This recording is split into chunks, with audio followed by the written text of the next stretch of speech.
Hello all, Shadwell here, ready to talk about the next film in my collection, Dr. Sleep from 2019. It's directed by Mike Flanagan and stars Ewan McGregor and Rebecca Ferguson. And of course, this is the part where I tell you I'm reviewing the 3-hour-long director's cut of Dr. Sleep, which adds about 30 minutes to the theatrical cut. The theatrical cut, which I've admittedly never seen before, and why is a sort of sensitive subject. When I heard that Stephen King was writing a sequel to his novel The Shining, I was excited and I read it immediately after it was released. Then when I heard it was being made into a movie, and to boot a movie written and directed by Mike Flanagan of House on Haunted Hill and Midnight Mass fame, I was ecstatic.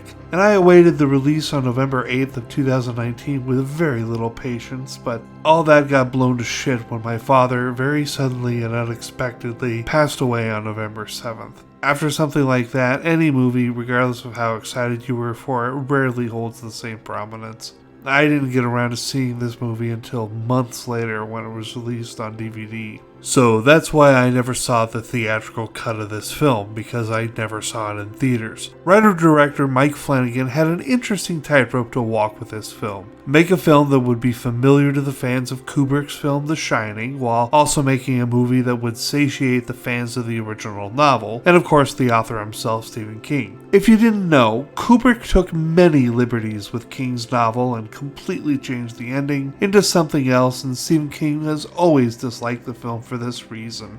That's most of the reason the miniseries from 1997 exists, actually. What Flanagan did was make a film that was a clear sequel to Kubrick's The Shining, as that was the one the majority of people are familiar with, but he tweaked the ending just a bit to bring some of the original ending from the novel of The Shining to the forefront, and Stephen King has gone on record as being in support of Flanagan's big screen adaptation of Dr. Sleep, and so am I. I completely love all 3 hours of this director's cut, and I can't imagine it with even a minute less of the finished product. It's perfect. I have no notes. Not even a note about lessening the brutality of the death of the baseball boy about an hour into the film, which is a hard fucking scene to watch, easily the hardest scene of the whole film. But it gets its point across that the True Knot is the fucking devil, and so you get at least a little bit of a jolly when you see each of them die later on in the film. Fuck them.